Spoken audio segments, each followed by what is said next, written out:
Muy buenas tardes, estimados estudiantes.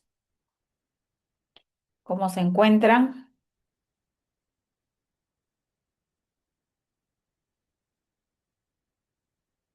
Buenas Buenas tardes, tardes, profesora. profesora. Buenas tardes, profesora, ¿cómo está? Buenas tardes.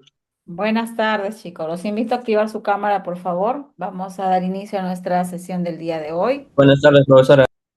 Buenas tardes, chicos.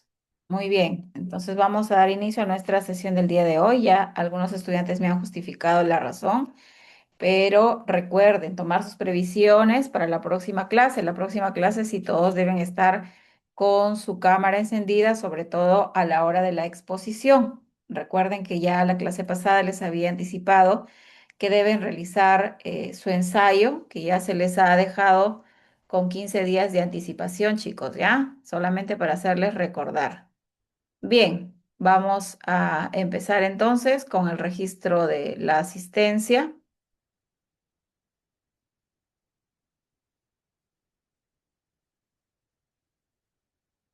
Atentos, por favor, los que no tienen ningún inconveniente,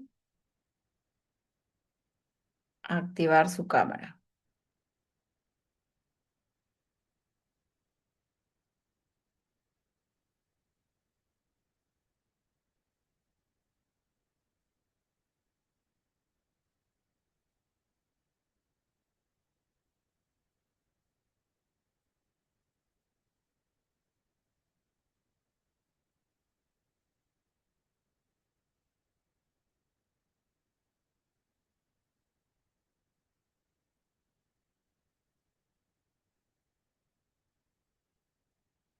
Listo, jóvenes, vamos a empezar con el registro de la asistencia.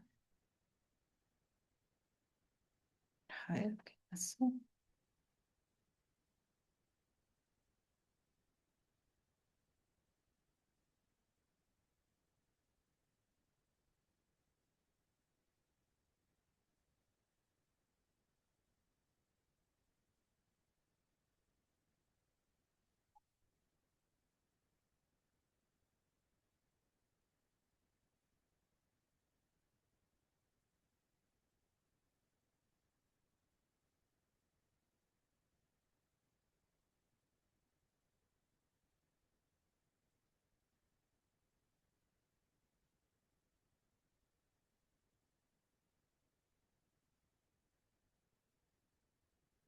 Ya, listo, ya está.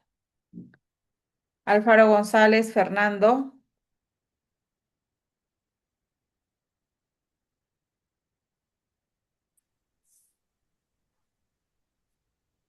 Azugaray Villarreal, Presente. Ábalos Jara Brian, Presente.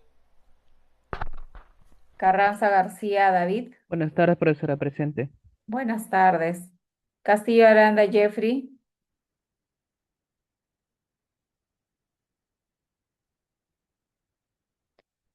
Catacora Lara María, Mariana, Celis Flores Dante, Presente, profesora. Terquín Zabaleta, Wilmer. Presente, profesora, buenas tardes. Buenas tardes. Córdoba Carranza, Cristian. Presente, profesora.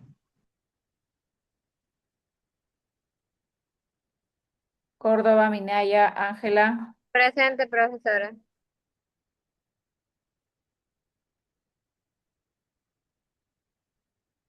Cubas Aguilar, Víctor.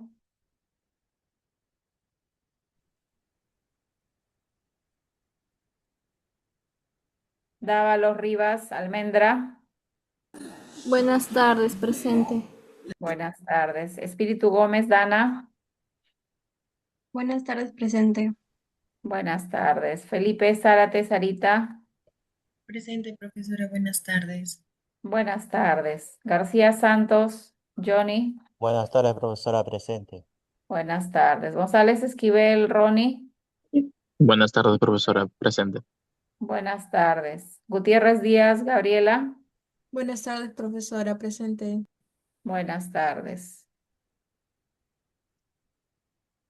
Guzmán Saavedra, Manuel. Buenas tardes, profesora, presente. Buenas tardes. Guapaya Valderrama, Cristian.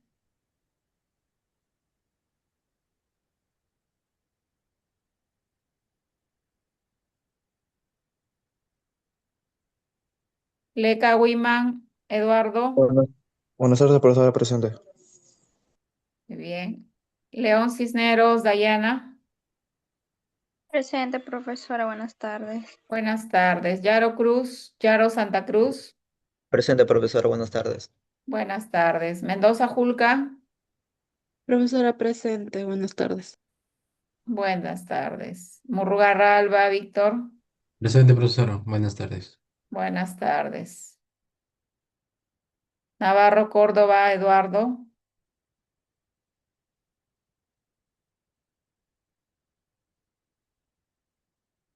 Peñateque.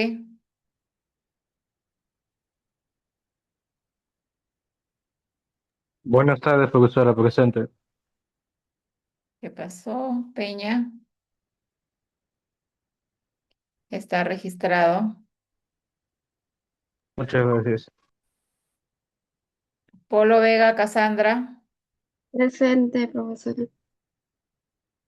Pretel Castillo, José. Presente, profesora. Quispe Rodríguez, Fran. Rodríguez Barros, Rodrigo. Presente, profesora. Rodríguez Guzmán, Victoria. Presente. Rodríguez Laiza, Luis.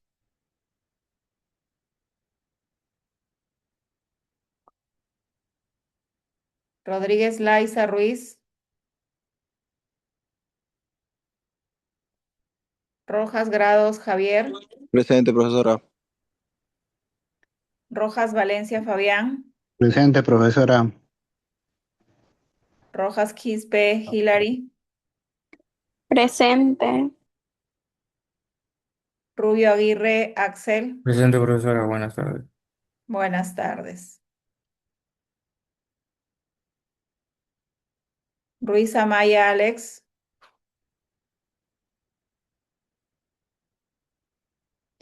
Sánchez Are, Aldo. Buenas tardes, profesora, presente. Buenas tardes. Toribio Vázquez, Carlos. Presente, profesora. Touset Gómez, Joao. Presente.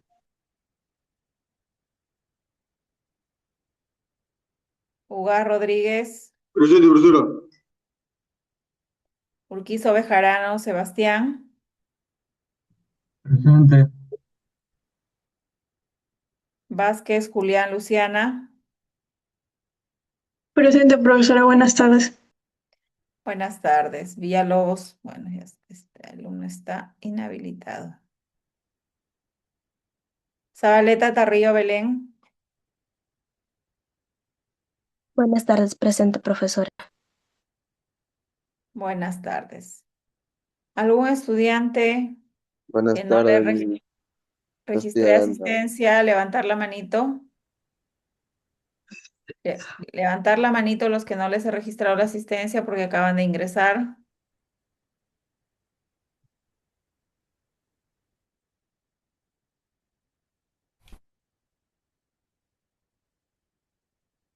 A ver, Alfaro González.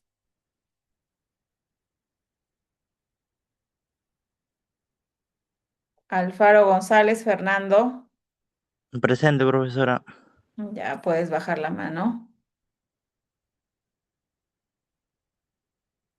Castillo Aranda, Jeffrey. Buenas tardes, mi presente. Buenas tardes. Catacora, Lara, Mariana. Presente. Registrado.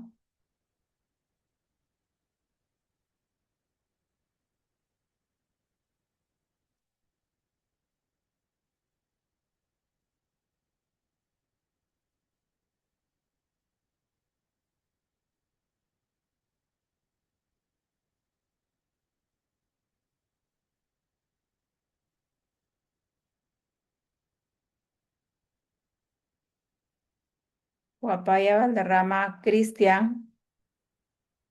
Presente. Ya listo, están registrados todos los presentes.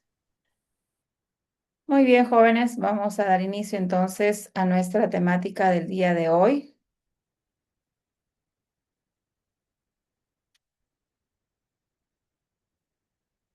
Ya empezamos nuestra semana 14, a 2 semanas de finalizar nuestro semestre académico, y hoy nos corresponde desarrollar la filosofía y la ética, ¿verdad? Muy bien, para ello vamos a responder a estas 3 interrogantes. Voy a compartir con ustedes el link de nuestro Padlet. Igualmente vamos a ir respondiendo de manera individual en nuestro Padlet y de manera directa, ¿sí? Muy bien, jóvenes. Entonces ingresamos a nuestro Padlet. Por favor, todos ingresen. Ya les compartí el link. Ingresando a nuestro Padlet programado para el día de hoy. ¿Sí? ¿Pueden visualizar el link, jóvenes? ¿Sí? ¿Pueden visualizar el link? Sí, Chicos, me profesora. responden. Ya, listo. Muy bien. Ingresamos, por favor, y vamos dando nuestra respuesta a esa primera pregunta.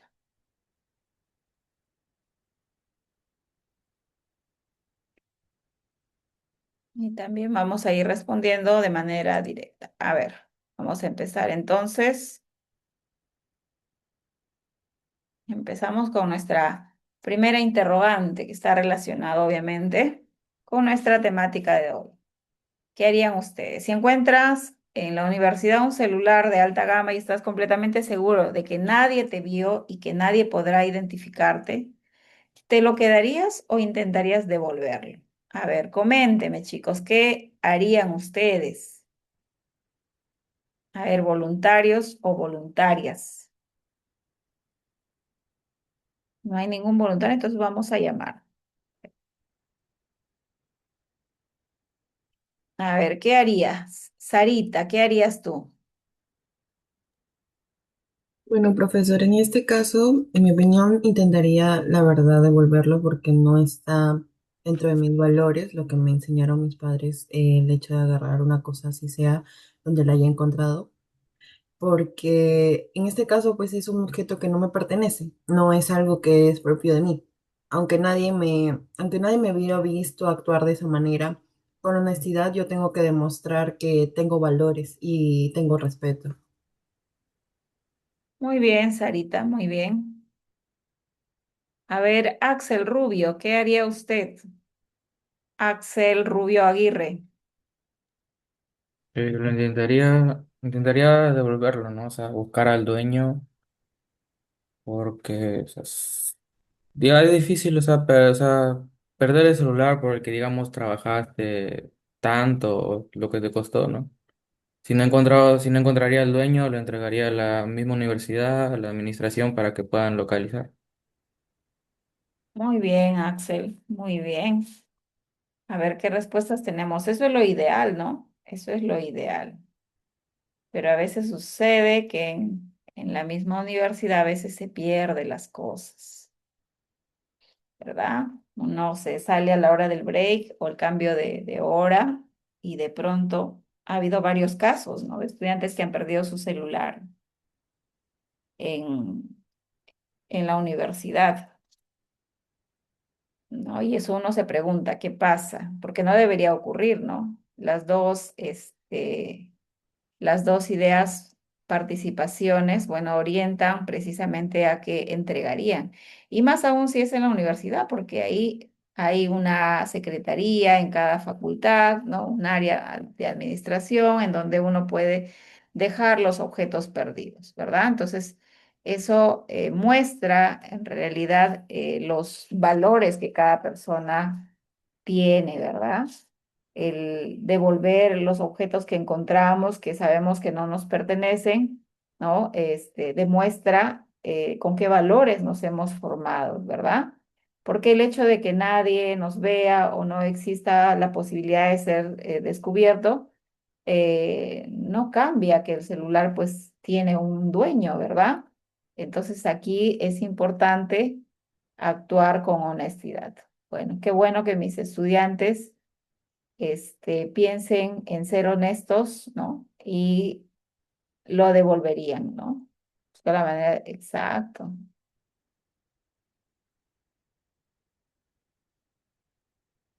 Muy bien, muy bien. Bueno, todos los que están,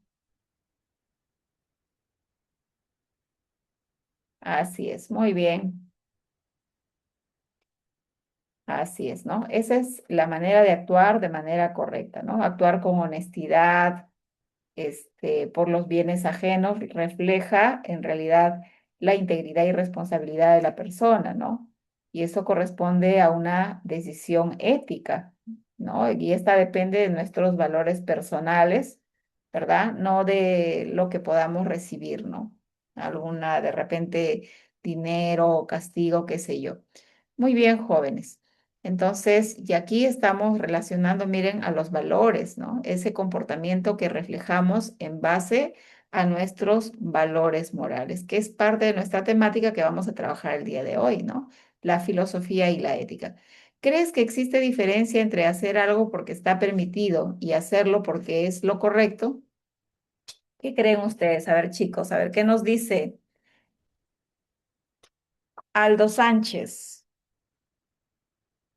A ver, Aldo Sánchez. Sí, profesora. Respuesta a la segunda pregunta ahí. ¿Crees que existe diferencia entre hacer algo porque está permitido y hacerlo porque es lo correcto? Yo creo que si algo está permitido pero afecta a demás personas, o sea, no se debe hacer. Siempre hay que ver la manera de, no sé, tener un beneficio para todos y que no se hagan afectados otras partes. Y pues es hacer lo correcto, ¿no? Y no afectar a nadie más. Bien, a ver qué nos dicen por acá. Sí, lo permitido es solo seguir una regla externa, mientras que lo correcto es actuar por valores propios. Muy bien. Sí hay diferencia, nos dice por acá Wilmer Serkin. Algo puede estar permitido, pero no ser lo correcto. Sarita, te escucho. Bueno, profesor, en este caso, yo diría que sí, ya que existe una diferencia. Que algo esté permitido significa que no va en contra de una norma o ley, pero no siempre implica que sea moralmente correcto. Hacer lo correcto significa actuar con ética y responsabilidad. Eh, Pongamos un ejemplo, es permitido no ayudar a una persona mayor a cargar sus bolsas, pero hacerlo sería lo correcto, sería algo que te suma más a ti que a las demás personas, porque actúas de la manera correcta. Así es. Muy bien, Sarita, muy bien. Muy bien, a ver, ¿alguien más? Entonces, consideramos que sí existe una diferencia, ¿verdad? Que una acción sea permitida no significa necesariamente que sea, ¿no?, ético. Lo correcto implica actuar de acuerdo con nuestros principios, ¿no? Con nuestros valores de ser justos, respetuosos, solidarios, ¿verdad? Como mencionaba su compañera. Puedo yo no ver a una anciana que está con sus bolsas y no pasa nada, pero lo correcto es ayudar, ser solidario, sensibilizarse con aquella o ayudar a quien lo necesita, ¿verdad? Muy bien, ¿no? Por ejemplo, también ustedes como estudiante pueden trabajar de manera individual en una actividad, ¿no? Pero si observan que un compañero tiene dificultades, ¿no? Ayudarlo de forma responsable es hacer lo correcto, ¿verdad? Aunque no sea una obligación para ustedes, ¿no? Entonces es importante establecer esa diferencia, ¿no? Entre lo que está permitido y a veces hacer lo que es lo correcto. Y por último, tenemos la tercera pregunta. Si una acción beneficia a la mayoría, pero perjudica a una minoría vulnerable, ¿es moralmente correcta? A ver, ¿qué creen ustedes? A ver, ¿qué nos dice Eduardo Leca? Eduardo Leca, Dígame, Miss. tu respuesta, hijo, a la tercera pregunta. Bueno, para mí sería que no es correcto, porque ningún beneficio nos justifica dañar a quienes menos pueden defenderse, porque toda persona merece un respeto y una protección. Bien, así es, muy bien, Eduardo. Entonces, a ver qué nos dicen por acá. Jeffrey, una acción no es moralmente correcta solo porque beneficia a la mayoría. Si perjudica a una minoría vulnerable, también deben respetarse sus derechos y su dignidad. Lo más ético es buscar una solución que beneficie al mayor número de personas sin causar daño injusto a otros, ¿verdad? Exacto, jóvenes. Entonces, por eso es que uno debe buscar la mejor alternativa, ¿no? Una decisión ética debe buscar siempre el bienestar común, sin vulnerar los derechos ni la dignidad de las personas, ¿no? Y en especial los grupos vulnerables, ¿no? Aquellas personas que probablemente no se pueden defender. Entonces, beneficiar a la mayoría obviamente no justifica causar un daño, ¿verdad? Y muchas veces injusto a un grupo minoritario. Entonces, las decisiones moralmente correctas deben equilibrar, ¿no? El bien colectivo con el respeto a los derechos fundamentales de todos, ¿no? Dime, Estefano. Yo creo, profesora, que esto beneficia a la minoría, ya que como que las personas que roban siempre buscan una venganza, algo que eh, vean una desventaja de la otra persona y como ven la oportunidad para hacerle el daño, siempre terminan perjudicados la mayoría, ¿no? Porque a las finales, cuando se roba algo, siempre echan la culpa a todos y si nadie habla, a las finales todos caen sancionados o todos terminan con esa culpabilidad ya no es honesto, ¿no? Ya no hay honestidad ya en el aula ya. Se sabe que alguien roba, entonces todos desconfían entre todos. Entonces se pierde esa confianza, como dice. Así es, a veces sucede, ¿no? Ese tipo de situaciones, pero por eso uno tiene que demostrar, pues, en su comportamiento los valores morales, ¿no? Por eso se están formando. Muy bien, jóvenes, y el día de hoy vamos a hablar de ello, acerca de la filosofía y la ética. Dentro de los contenidos que vamos a desarrollar, vamos a definir qué es la ética, cómo ha ido evolucionando la ética a través del tiempo, cuál es el campo de estudio de la ética, cuáles son los problemas de la ética y la moral. Hablamos de la definición de individuo y persona, la conciencia y voluntad del acto moral y los dilemas éticos. ¿Qué tenemos para el día de hoy? Como resultado de aprendizaje, analizar y resolver dilemas éticos en el ámbito profesional, ¿verdad? Presentar algunos casos o ejemplos para que ustedes puedan analizar, ¿no? Vamos a empezar entonces, jóvenes, con definiendo de lo que es la ética, ¿verdad? Sabemos que la ética es una rama de la filosofía que estudia la conducta humana, ¿verdad? Desde la perspectiva del bien y del mal, buscando fundamentar racionalmente cómo debemos actuar para poder vivir de manera justa, responsable y digna, ¿verdad? Entonces, la ética no solamente se limita a decir qué hacen las personas, sino qué reflexiona sobre qué deberían hacer, ¿no? Y por qué determinadas acciones pueden considerarse correctas o incorrectas, ¿no? Eso es la ética, nos orienta a poder determinar, analizar, ¿no?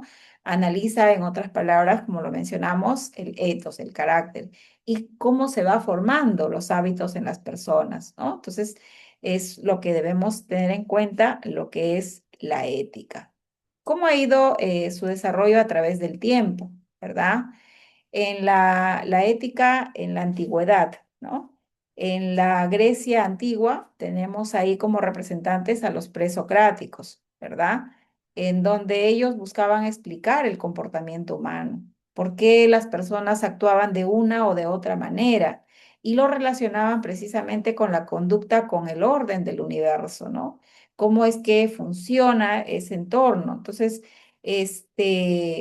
y orientaba, en otras palabras, a buscar responder, ¿no? Cómo debemos de vivir y actuar correctamente. Miren esto desde la antigüedad, ¿no? Y acá destacan como representantes, pues, Pitágoras y Heráclito, ¿verdad?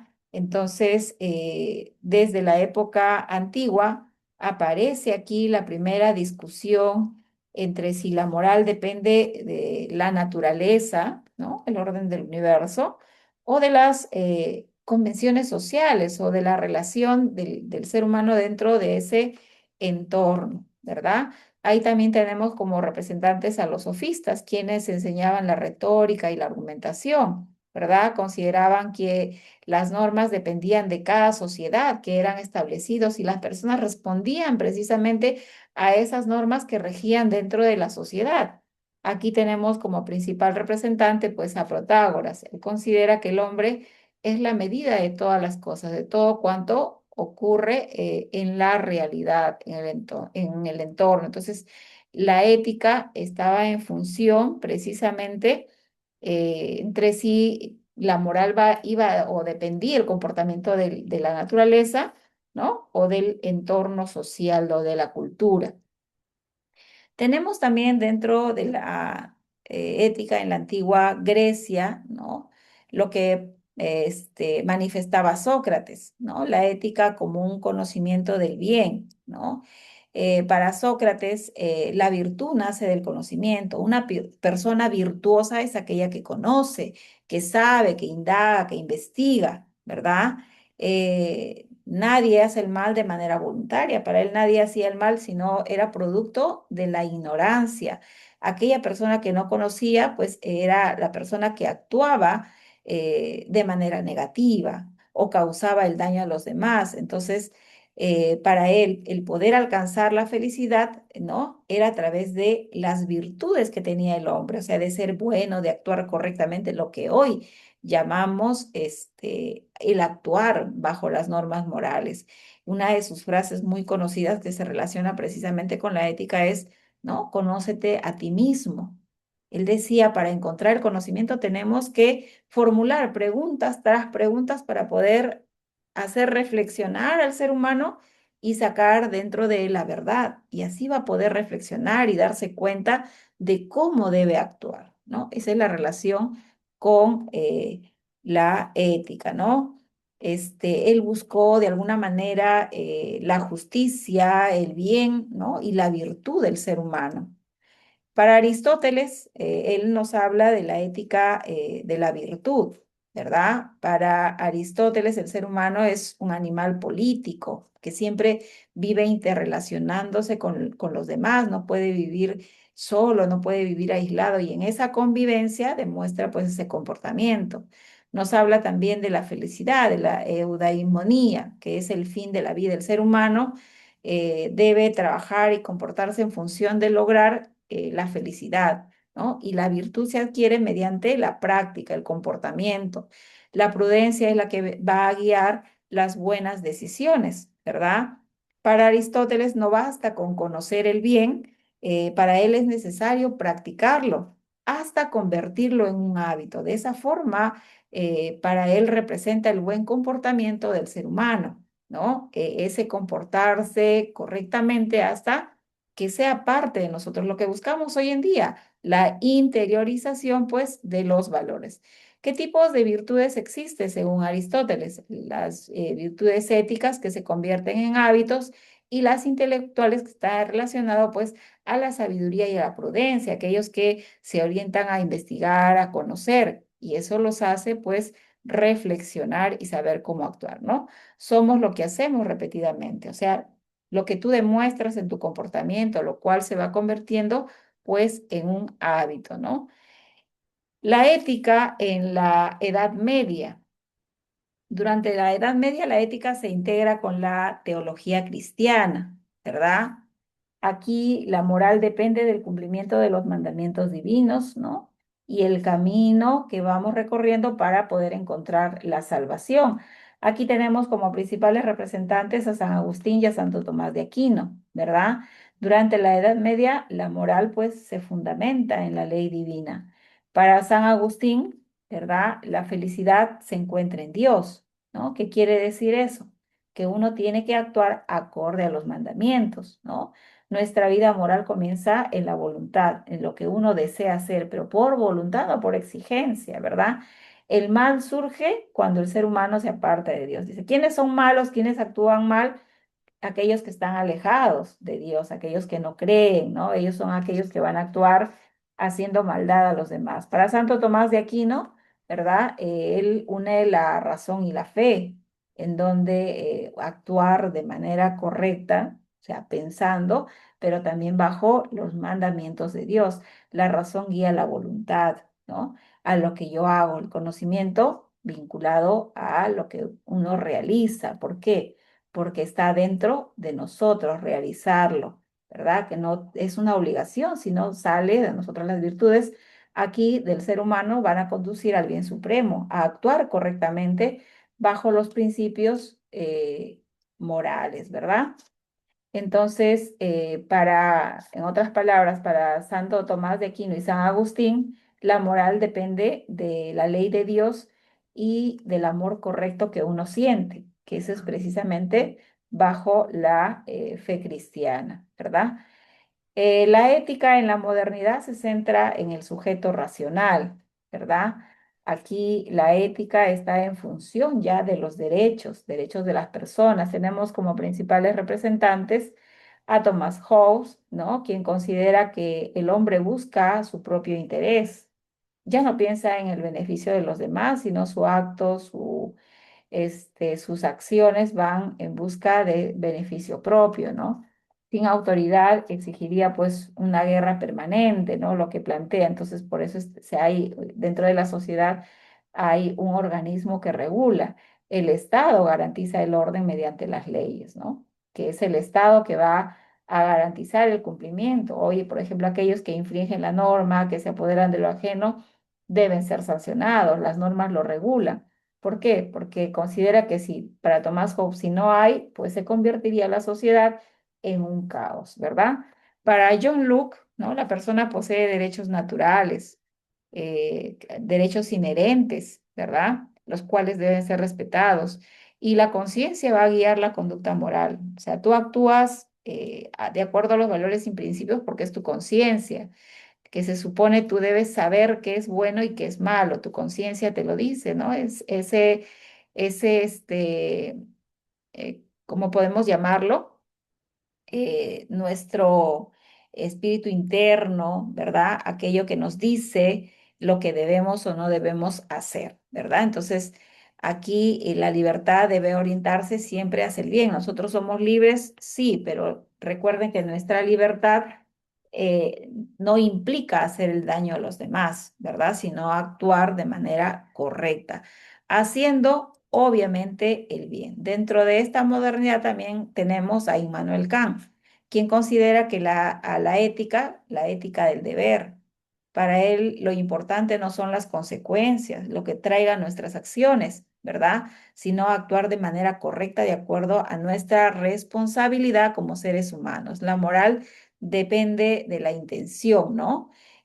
Actuar correctamente significa cumplir el deber. Por ejemplo, uno no debe mentir porque es inmoral mentir, ¿verdad? Entonces debemos de hacer lo correcto, decir siempre la verdad a través del famoso imperativo categórico, ¿no? Actuar de manera que tu conducta pueda convertirse en una ley universal. Tú debes actuar como te gustaría que el resto se comporte o actúe de esa misma manera, ¿verdad?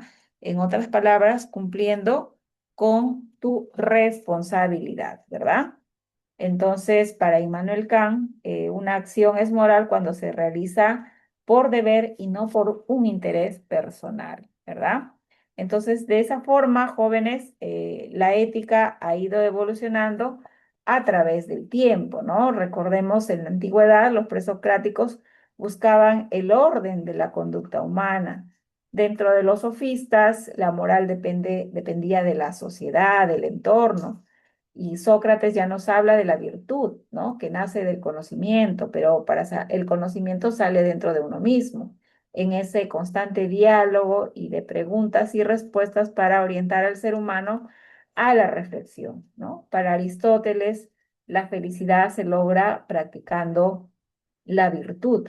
San Agustín y Santo Tomás de Aquino consideran pues a la ley de Dios como el fundamento para poder actuar de manera correcta, ¿no? Y en el caso de Thomas Hobbes, pues Él considera que para que exista orden y el cumplimiento de las normas, pues debe haber un Estado que lo regule.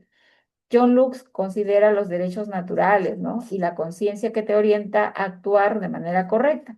Y finalmente, Immanuel Kant, pues, el que uno debe actuar por deber y por buena voluntad, ¿no? No porque vayamos a recibir una sanción, un castigo o un premio. Entonces, la ética ha evolucionado a través del tiempo, ¿verdad? Pasa de explicar, pues, la virtud, ¿verdad? En la antigua Grecia, a fundamentarse en la religión durante la época medieval y en la razón y la autonomía del individuo, pues, durante la modernidad, ¿no? Ahora, ¿cuál es el campo de estudio de la ética? El campo de estudio de la ética viene a ser la moral, ¿verdad? Entonces, la moral es ese conjunto de normas, valores, costumbres y creencias que una sociedad o una persona considera correctas para poder orientar la conducta, ¿verdad? Entonces, algunas de las características de la moral es que la moral siempre se aprende en la familia y dentro de la sociedad. Ustedes saben que el primer grupo socializador de los valores y la moral, pues, es la familia. Ahí aprendemos a comportarnos, ¿verdad? Y luego se va ampliando estos grupos socializadores, que es el colegio, la universidad, ¿no? Y que seguimos reforzando esta acerca de los valores. Entonces, la moral viene a ser ese conjunto de normas, valores, costumbres y creencias, se aprende en la familia y en la sociedad. Van variando también de acuerdo a la cultura, de acuerdo a la época en la cual nos encontramos, ¿verdad? Ha ido cambiando también a través del tiempo, pero sin embargo debemos tener en cuenta que orienta el comportamiento cotidiano, ¿no? Se basa precisamente en esos valores compartidos dentro de la familia y la sociedad. ¿Cuáles son los problemas de la ética y la moral, verdad? Los problemas de la ética y la moral son la valoración moral, la obligatoriedad moral y la libertad moral, que son tres grandes problemas que atraviesa precisamente el pensamiento ético. Cuando hablamos, jóvenes, de valoración moral, hablamos de emitir un juicio sobre una acción, el poder decidir si esa acción es buena, es mala, es justa o injusta, ¿no? Por ejemplo, denunciar un acto de corrupción es correcto, ¿no? Aunque eso genere tensiones dentro del ambiente laboral. Si uno como empleado o colaborador de alguna institución observa actos de corrupción, obviamente, ¿no? Debería denunciar, aun si esto le va a generar problemas, pero son situaciones que en la realidad no se hacen. Hablamos también de obligatoriedad moral. La obligatoriedad moral son normas o principios, ¿verdad? Que sentimos como deberes internos, ¿no? Nos dice lo que debemos hacer, cuál es mi obligación, ¿verdad? Más allá de lo que yo quiera o no quiera, ¿verdad? Pero sin embargo, es lo que debemos nosotros tener en cuenta, ¿no? ¿Cuál es esa obligatoriedad moral que tenemos, ¿no? Decir la verdad es una obligación, ¿verdad? Aunque mentir pueda beneficiarnos, a veces decimos, no, es una mentirita blanda, además no le hace daño a nadie.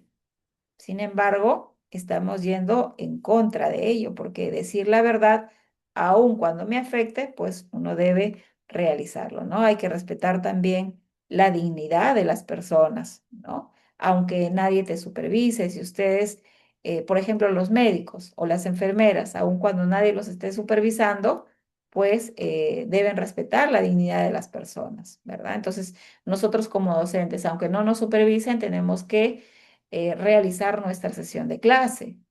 Eso es, estamos cumpliendo, ¿no? Lo que llamamos la obligatoriedad moral, ¿verdad? Y por último tenemos la libertad moral, que es esa capacidad de poder elegir entre distintas acciones, ¿verdad? Sin coacción, ¿verdad? Actuamos bajo nuestra propia conciencia, en donde uno puede elegir, ¿no? Entre actuar bien o actuar mal, porque llegamos a una edad como la que están ustedes, que ustedes ya tienen conciencia, qué es lo bueno y qué es lo malo. Y si se van por el camino incorrecto, ustedes ya lo están haciendo sabiendo, ¿no? De las decisiones que ustedes toman, ¿verdad? Entonces, estos son los tres problemas de la ética y la moral, ¿no? Valoración moral, obligatoriedad moral y la libertad moral. Es importante que podamos nosotros definir entre un individuo y una persona, ¿verdad? ¿Qué entendemos por individuo? A ver, ¿qué es un individuo? A ver, vamos a llamar a Almendra. Almendra Dávalos Rivas. Buenas. A ver, ¿qué es un individuo? Ahí tenemos la definición. Puedes leer y luego me comentas. Ok. Un individuo es un ser humano considerado como unidad biológica y social, con características propias que lo diferencia de los demás.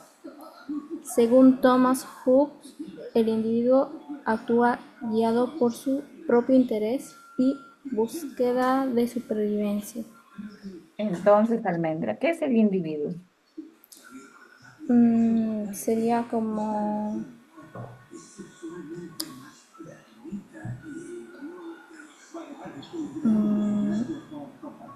es un individuo, es alguien, según Hobbes, dice que actúa guiado por su propio interés.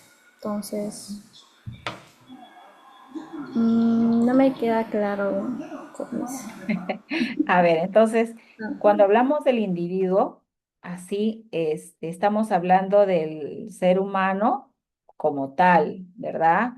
En su composición biológica y psicológica, ¿verdad? Eh, con esas características, obviamente, que lo diferencian de los demás, pero son aquellas personas, ¿verdad? Que solamente ven por su, como lo dice Thomas Hobbes, ¿no? Están guiados por su interés y la búsqueda de su supervivencia, o sea, actúan de alguna forma individualista, ¿no? Por eso hablamos individuo, a diferencia de la persona, ¿verdad? Una persona es un ser humano, pero con dignidad, con conciencia y capacidad moral, ¿verdad? Para decidir y responsabilizarse de sus actos, ¿verdad? Entonces, a diferencia del individuo, esa es la diferencia que hay, ¿no? De un individuo que simplemente actúa para lograr su supervivencia, ¿no? Eh, entonces, el ser humano, no, la persona, ¿verdad? La persona, cuando hablamos de persona humana, hablamos de una persona con dignidad, ¿verdad? Con capacidad de raciocinio, ¿no? Con esa capacidad de autodeterminación, hacerse responsable de lo que realiza, de lo que hace, ¿no? Asume las consecuencias de sus actos. Según Immanuel Kant, pues la persona es un fin en sí mismo, ¿no? ¿Por qué? Porque está dotada de razón y autonomía moral, ¿no? Esa es la diferencia entre un individuo y una persona, ¿no? Existen diversos tipos de personas: persona moral, persona inmoral y persona amoral. ¿Qué es una persona? A ver, ¿qué es una persona moral? A ver, ¿qué nos dice? A ver si hay algún voluntario o voluntaria. A ver, Estefano, ¿qué es una persona moral? Es una persona que sigue las leyes ah, bien, que sigue las normas, las leyes, los derechos de acuerdo al orden, ¿no? Sin perjudicar nada ni alterar, ¿no? Y no lo hace porque lo van a amenazar o le van a hacer daño, ¿no? Simplemente hace porque le gusta y porque así en su vida o día a día está encaminado de esa manera. O sea, él acepta las leyes como su vida, como si ya fueran parte de él, ¿no? Al contrario de otro tipo de descripción como inmoral o amoral, ¿no? O sea, es la más que encaminada, ¿no? A la idea, ¿no? De la persona, una persona que sea correcta, que tenga buena educación y eso. Eso quiere decir. Bien, Estefano. Sarita, te escucho. Profesora, bueno, en resumen, una persona moral es aquella entre el bien y el mal y también toma responsabilidad de sus propias acciones. Así es, muy bien. Muy bien, jóvenes. Entonces, ya sabemos lo que es una persona moral. Ustedes son personas morales, ¿verdad? Porque hacen el bien, porque actúan conforme a los valores éticos, ¿verdad? Y tienen la capacidad de distinguir entre el bien y el mal, ¿no? Entonces, eso es una persona moral, ¿verdad? Para Immanuel Kant, una persona moral es aquella persona que cumple con su deber, ¿verdad? El famoso imperativo categórico. Y para Aristóteles, pues una persona moral es aquella que practica virtudes, los cuales se van convirtiendo en hábitos. Y eso es lo que se busca en la actualidad, que esos principios conducta, ¿verdad? Que nadie nos tiene que hacer recordar, sino que debemos actuar bajo esos principios, ¿verdad? Muy bien, ejemplo de personas morales tenemos pues a Nelson Mandela, Mahatma Gandhi y muchos personajes, ¿no? Que han demostrado ese comportamiento en su actuar. Pero también tenemos la persona inmoral. ¿Qué es una persona inmoral? Existen muchísimos en nuestra sociedad. A ver. ¿Qué nos dice Belén? Belén Zabaleta, que es una persona inmoral. Para mí o de acuerdo a lo que dice ahí en el... Como gustes, porque al final la definición es la misma. Bueno, una persona inmoral, a ver, dice conoce el bien pero actúa en contra de él, como que no tiene principios y siempre le gusta dar la contra, por así decirlo. Bien, ¿será que quiere dar la contra o qué hace? Mm, hace todo lo contrario a lo que debería de ser, ¿no? Exacto, ¿verdad? Actúa en contra de lo que debería ser Dana. Dana Espíritu, te escucho.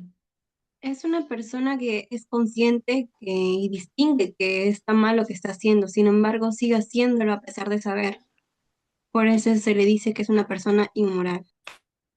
Así es, por ejemplo, las personas que se han visto involucradas en actos de corrupción, ¿no? Aquí una imagen que representa esos actos de corrupción, ¿verdad?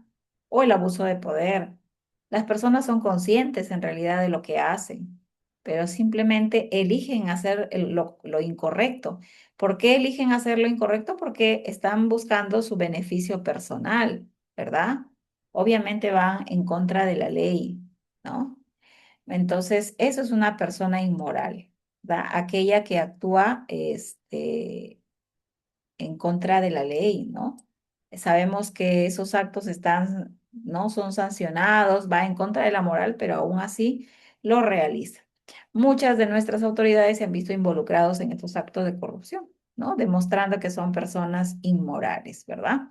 Porque no actúan bajo los principios y las normas, este, de los valores y principios morales, ¿no? Que rigen nuestra sociedad también.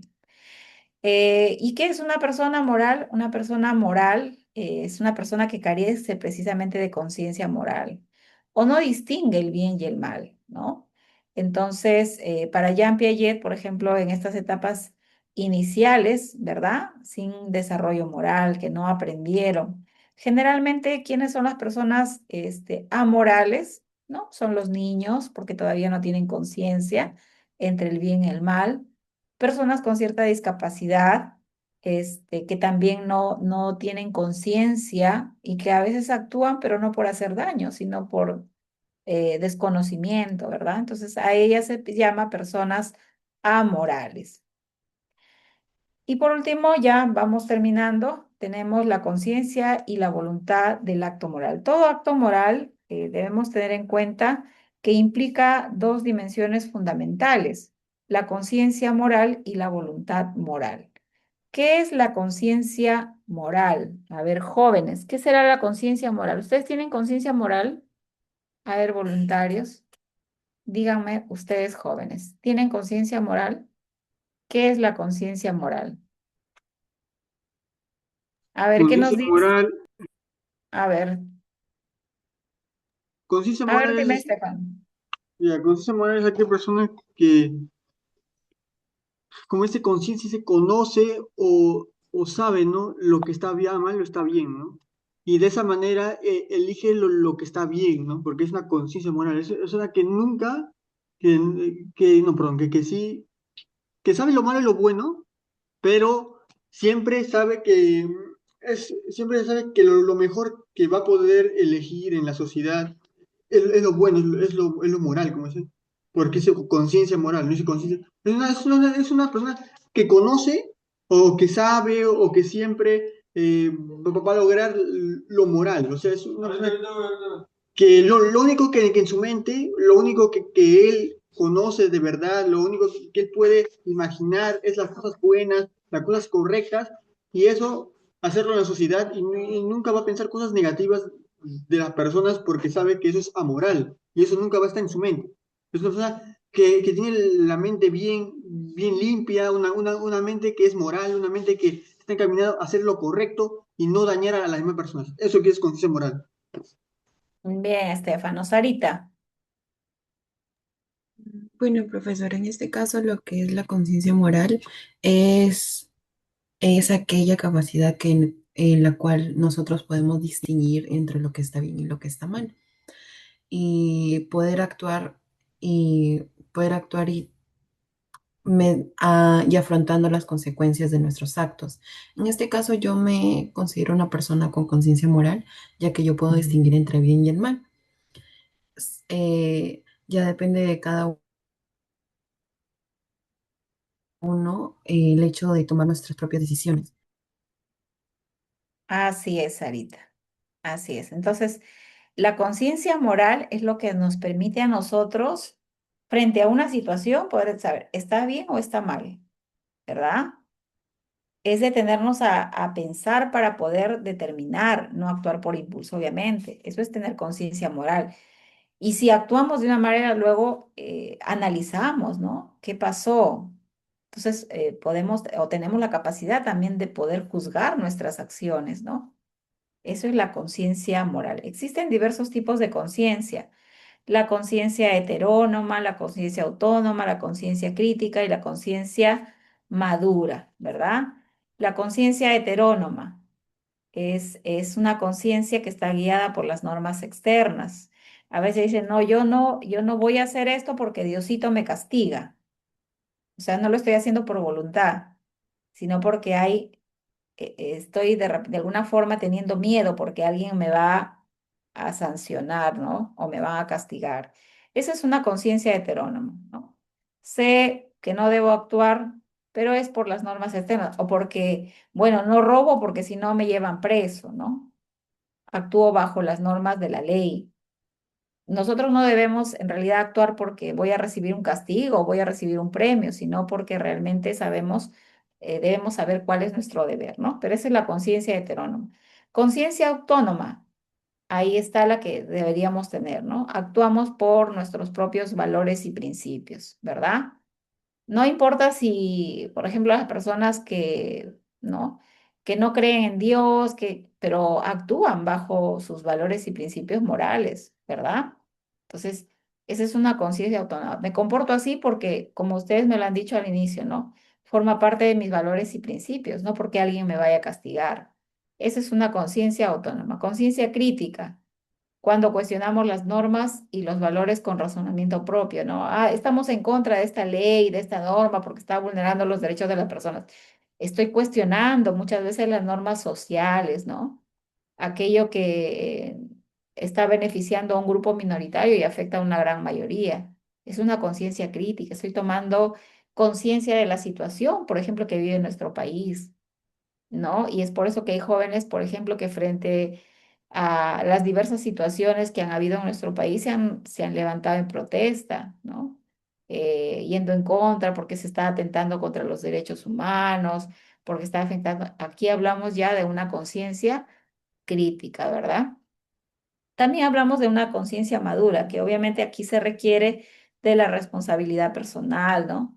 La reflexión crítica y las normas sociales. Generalmente las personas ya que han llegado a alcanzar una madurez en su personalidad y tienen la conciencia, ¿verdad? De hacerse responsables de sus actos, ¿verdad? En función a lo que ocurre, ¿no? Dentro del entorno social. Entonces, tenemos 4 tipos de conciencia: heterónoma, autónoma, crítica y madura. Pero también tenemos la voluntad del acto moral. ¿Qué es la voluntad del acto moral? Cuando hablamos de voluntad del acto moral, es esa capacidad de poder tomar decisiones libremente, ¿verdad? Que nadie me obliga, nadie me presiona y que soy libre de hacer lo que uno desea hacer. Una persona puede saber lo correcto, pero necesita de la voluntad para hacerlo, ¿verdad? Entonces, acá un acto moralmente válido requiere 4 condiciones fundamentales para ser considerado ético, ¿verdad? Que exista conocimiento, intencionalidad, libertad y responsabilidad. Hablamos de esta condición del conocimiento, saber que es una elección moral, ¿verdad? Sin presión de nadie. Actuamos porque nosotros queremos hacerlo.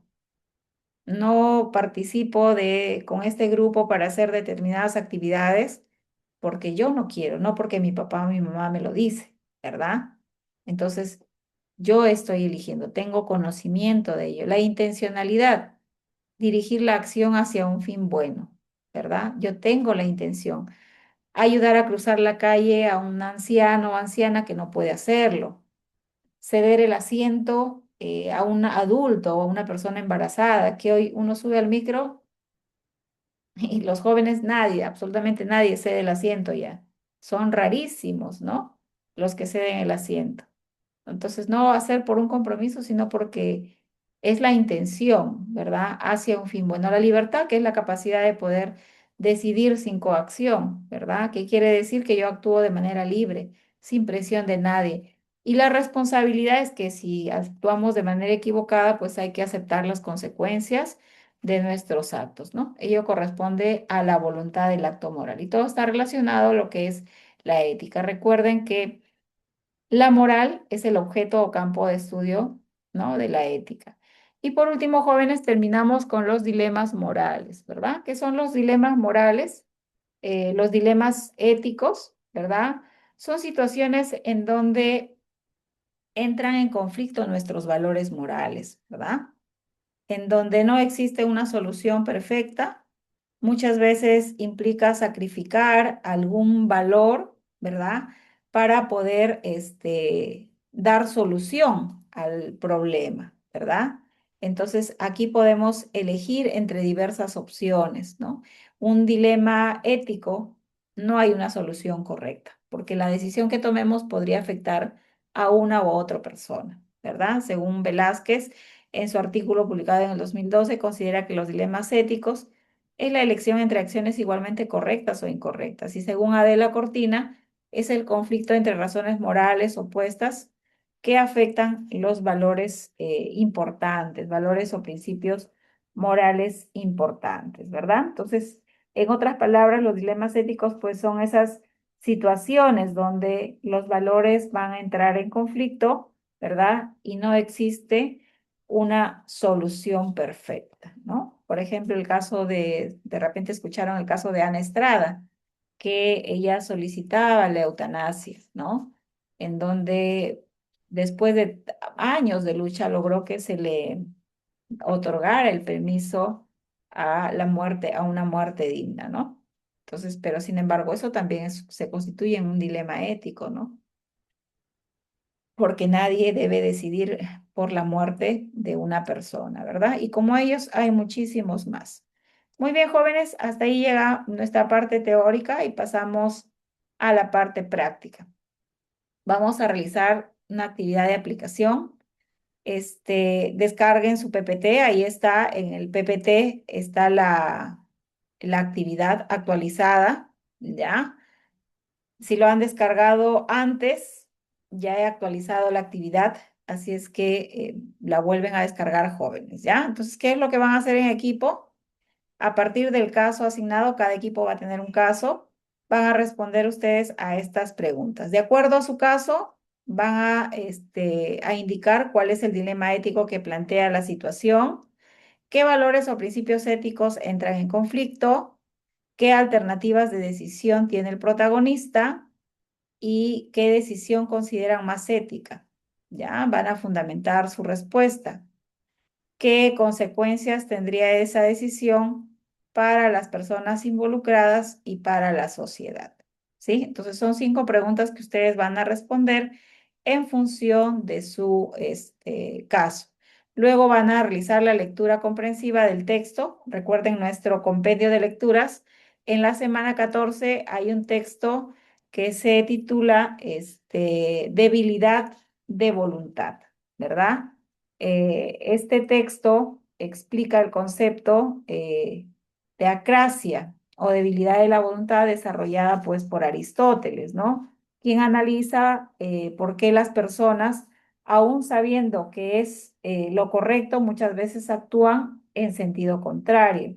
Aquí Aristóteles sostiene que el verdadero desafío moral pues consiste en dominar los deseos y las tentaciones mediante el autocontrol, ¿verdad? Entonces, eso es lo que vamos a leer también, que está relacionado con nuestra temática de hoy. Y finalmente vamos a realizar nuestra actividad de retroalimentación, ¿ya? Entonces tenemos acá analizar un caso, realizar la lectura comprensiva del texto y responder a las preguntas que están en el texto y realizar nuestra actividad de retroalimentación. ¿En qué consiste, jóvenes, la actividad de retroalimentación? Es que ustedes en equipo revisen la información desde la sesión número 9 hasta la sesión del día de hoy. Va a formular, escuchen bien, jóvenes, 2 preguntas por cada tema. O sea, tenemos sesión 9, 10, 11, 12, 13, 14. ¿Cuántas preguntas en total deben tener en su actividad de retroalimentación? Son 6 14, ¿no? sesiones. 14, 6, 12, 12. 12. 2 preguntas por cada sesión, de los puntos que ustedes consideran más importantes. Y luego van a responder, primero formulan las preguntas del tema y luego van a responder las preguntas con sus propias palabras de acuerdo a la información que se desarrolló en clase. No lo que dice la IA, ¿ya, jóvenes? No lo que dice la IA, porque esta es la parte de la actividad de retroalimentación. Muy bien. ¿Preguntas, dudas, inquietudes que tengan, chicos? Va a crear los grupos, ¿no? Sí, voy a crear los grupos, pero quiero saber si hay alguna pregunta, alguna duda. Vamos a ir a nuestro trabajo en equipo, ¿ya? Como son 3 actividades, van a tener hora y media para realizar y de ahí regresamos para la socialización. Dime, Sarita. Profesora, disculpe, en la actividad de aplicación, en la primera, donde nos dan las 5 preguntas, nos dice que en equipo a partir del caso asignado respondan. ¿A qué caso asignado? ¿Al tema que Ah, vamos? ya, el caso está en su... Ahorita les muestro, ¿ya? Ya me estaba olvidando. Gracias por recordarme. Aquí en la sesión, en la semana 14 tenemos el PPT y acá están los casos. Hay un documento de Word, están casos de dilemas éticos. El equipo 1 trabaja el dilema 1, equipo 2, dilema 2, equipo 3 y así sucesivamente, ¿ya? Cada equipo se encarga de uno de los casos. ¿Ya, chicos? Listo, profesora, gracias. Ya, muy bien. Entonces voy a habilitar las salas para que puedan realizar su trabajo